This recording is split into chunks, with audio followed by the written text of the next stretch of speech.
Kaze mu makuru havugwa mu rurimi rw'ikirundi twabateguriye nayo tuyahere kuri zino ngingo nkuru ziyagize.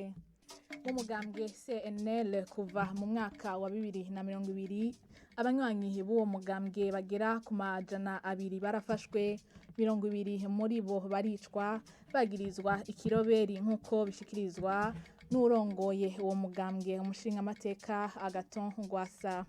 Mu gisata c'inkino naho kuri wa gatandatu niho haba igice ca nyuma c'inkino zitiriwe igikombe c'umukuru w'igihugu. Muri ano makuru rero mukaza gukurikira imigwi yatsinze nico abatwara iyo migwi bashikirije umwanya muto idonido ry'ano makuru.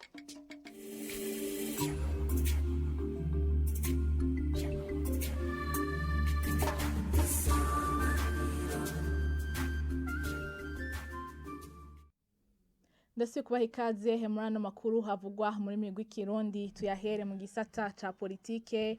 Abanywanyi b'umugambwe CNL bagera ku majana 200 nibo bamaze gufatwa, muri bo 20 baricwa kuva mu mwaka wa 2020. Ivyo nibitigiri bitangwa n'umukuru w'umugambwe CNL Agathon Rwasa, ahamenyesha ko abafatwa akenshi bagirizwa ikiroberi, akamenyesha ko ari uruhigi rukorerwa aba CNL atamvo zifashe ziboneka. Kurikira umushinga amateka Agathon Rwasa.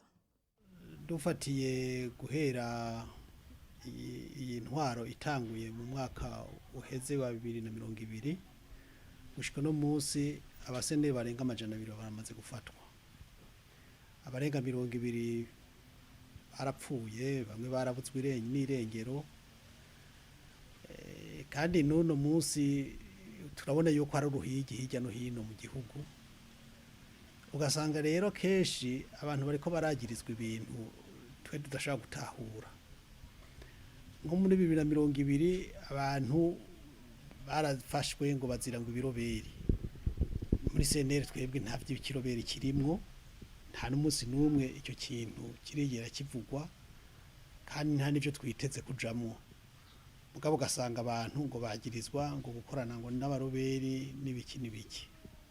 Umuntu ashaka kwibaza ikibazo rero, mbe ko intambara atari ahantu kuja kunezerwa, ubu abantu borinda bageraho bukuyumvira kuja mu ntambara, weho utwara ntaco kuva ko wokwikebuka? Nimba vyonashika akagira biyumvira mwene uko, no kuvuga yuko hoba hari ibikorwa bitameze neza abanyagihugu bakoregwa. Ariko aho siho twohagarara cane.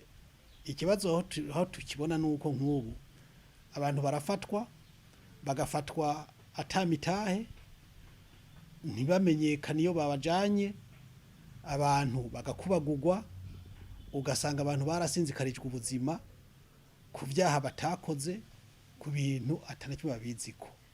Notanga akarorero, aha ejo bundi barafasha abantu ngahi Bujumbura, barafasha abantu za Ngozi hehe, abantu bumva bagirizwa ivyo bintu ugasanga n'abantu bafise imyaka 50 irenga, bamwe bagize muri 60.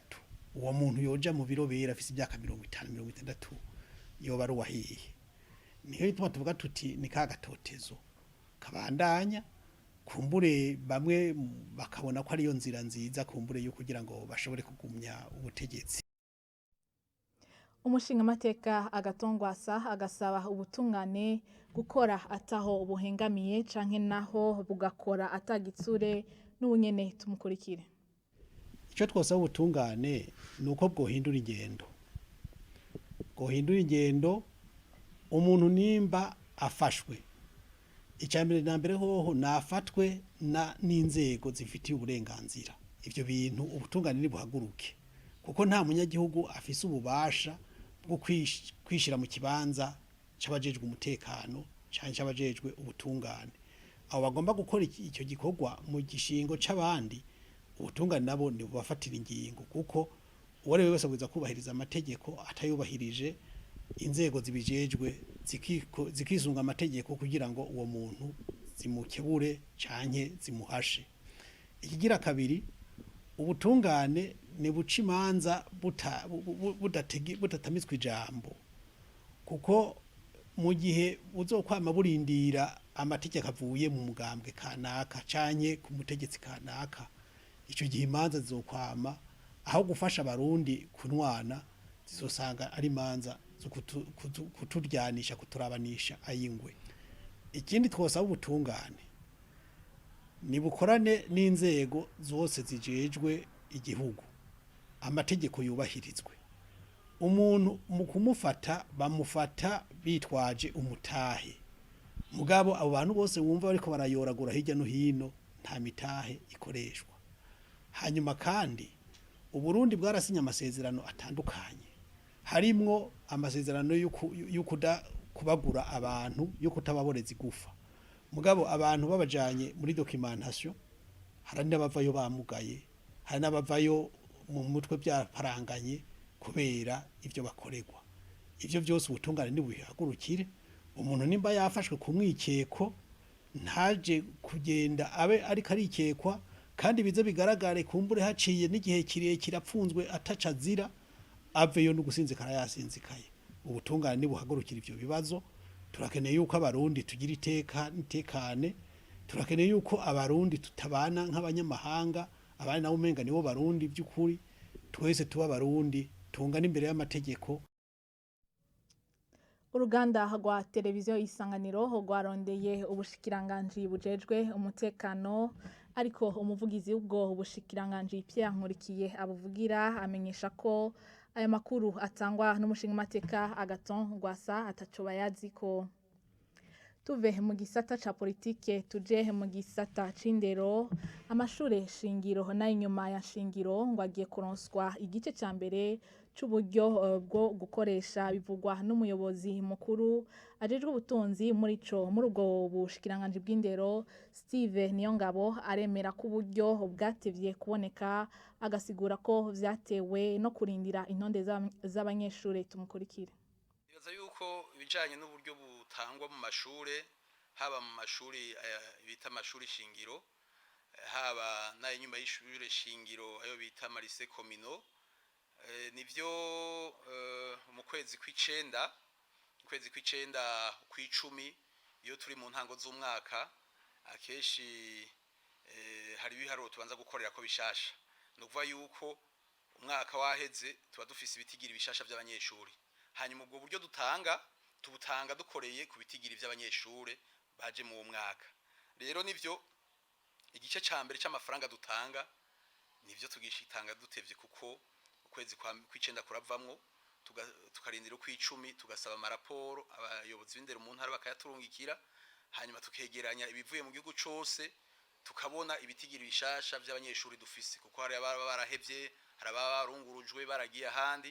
Nico gituma igice ca mbere kikunda guteba, ariko no bahumuriza yuko mu ndwi imwe nk'abamashuri shingiro n'abandi bose bazoronka igice ca mbere c'uburyo bwo gukoresha ku mashure. Ivyo rero vyatumwe nuko tuba turiko turatangura umwaka w'ishuri, niko vyama bigenda mu gice ca mbere, bisaba yuko tubanza kwegeranya ibitigiri by'abanyeshuri bashasha. Amakuru twabateguriye arabandanya. Ugukingira ibidukikije muri rusangi ngo bigeze ku ntambwe ishimishije, ibishimisha umuyobozi mukuru w'ikigo cy'igihugu kijejwe gukingira ibidukikije Bakimase Hatungimana, akamenyesha ko ivyo vyatumye bimwe mu bikoko binini nk'imbogo bigaruka mu Burundi. Tumukurikira. Bavuga yuko kujya no gukingira ibidukikije bigeze ku rwego rushimishije cyane rwego rw'igihugu, kuko turiko turaraba dufata nko kuri amashamba akingiwe. Leta yarafashe ingingo zikomeye cyane zituma abari basanzwe bavogera amashamba akingiwe bayavamo. Aha twovuga nk'ingingo zafashwe zo kwerekana imbibe z'ishamba rikingiwe rya Rusizi mu gace ka Rukoko. Aha novuga nk'ingingo zafashwe zo gukingira amashamba yo mu Rumonge, za mu Makamba, za Mukunguru, Kambasi. Aha novuga n'ingingo zindi ziriko zirafatwa kugira ishamba rikingiwe rya Rusigabangazi mu ntara ya Cankuzo, ziriko zirafatwa. Ni ziza zituma tubahiriza kugira ibidukikije.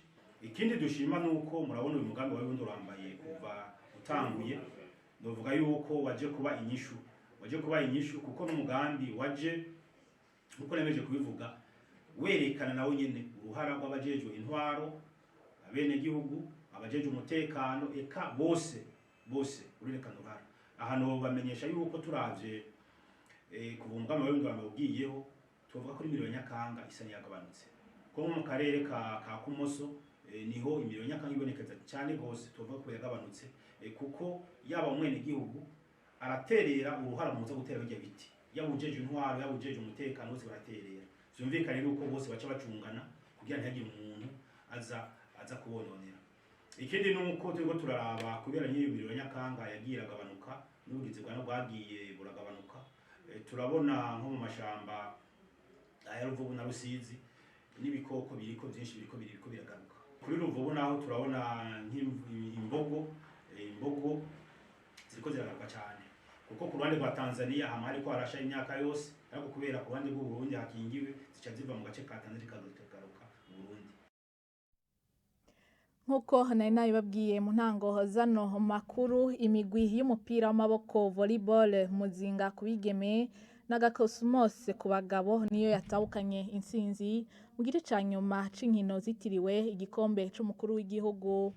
Abatwara imigwi yose uko ari ibiri bamenyesheje ko izo nkino zifasha mu kwitegurira inkino mpuzamakungu, bagasaba ko urukino rwa volleyball rwoshigikirwa kugira rutere imbere. Ni inkuru tubaza Oda Ndayishimiye.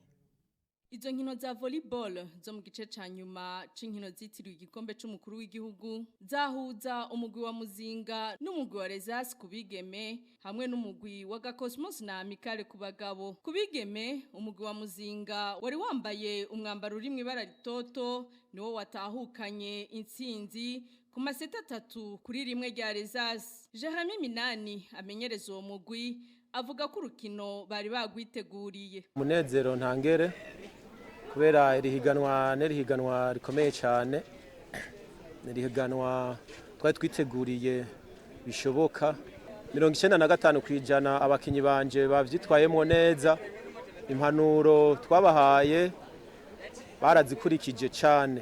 Ku ruhande rw'abagabo umugwi wa Gakosmos wari wambaye umwambaro uri mw'ibara ritukura niwo wagumye uza imbere mu manota kuva urukino rugitangura gushika rurangire. Pascal Barandagiye aserukira uwo mugwi avuga ko bahimbawe n'urukino bakinye. Turanezerewe, turahimbawe kuko iki gikombe twaragikoreye turavye imigwi twahiganywe uko ingana, aho dubona aho dushitse uno munsi dutsinze umugwi dusanzwe dutsinda mugabo nawo ubuheze waradutsinze. Uno munsi rero twavuga yuko iteka risubiye iwacu, uretse seti ya mbere baba bashikanye 200 nta yindi seti nimwe bashikanye 200, bisigura by'ukuri ko twabarushije nabo nyene barabibona yuko uno munsi barushijwe cyane. Novuga yuko by'ukuri twe twabiteguriye kuko igiti ntigikora mu jisho kabiri. Izo nkino ngo zirafasha mu gutegura imigwi itandukanye izosohoka mu nkino mpuzamakungu. Uwo mupira dukina ntuherera ngaha, hariho amahiganwa ateguwe ku rwego rw'akarere, les compétitions régionales, n'amahiganwa ateguwe ku rwego rwa Afrika, aho hose iyi migwi izosohoka. Nk'ubu twebwe dutwaye iki gikombe nitwe tuzosohoka mu mahiganwa azoba ngaha mu karere. Amikare nayo twa championnat national izociseruka mu rwego rw'amahiganwa ya Afrika. Bisigura neza yuko izi nkino ziko zirafasha cyane mu myiteguro kandi zizofasha muri encadrement y'ugwaruka. Abajejwe inkino nabo basabwa guteza imbere urukino rw'amaboko cyane kubigeme. Abajejwe inkino muri federation boza bararivura ama match menshi cyane bakagwiza n'ama école de volleyball y'abakobwa. Muri izo nkino zitiriwe igikombe c'umukuru w'igihugu zari zateguwe ku ncuro igira gatatu hambavu y'ubundi bushimwe butandukanye bwatanzwe, imigwi yabaye ya mbere yaronkejwe umwe ishashi y'inka. Urakoze mugenzi wacu Oda Ndayishimiye kuri iyo nkuru. Ni hano amakuru avugwa muri migwi Kirundi twari twabateguriye aciye arangirira. Mwakoze kubona mwayakurikiye. Ndashimiye bagenzanje bamfashije kuyatorokanya n'abari mu buhinga bw'ivyuma. Mwandanye mugira ibihe vyiza na televiziyo Isanganiro.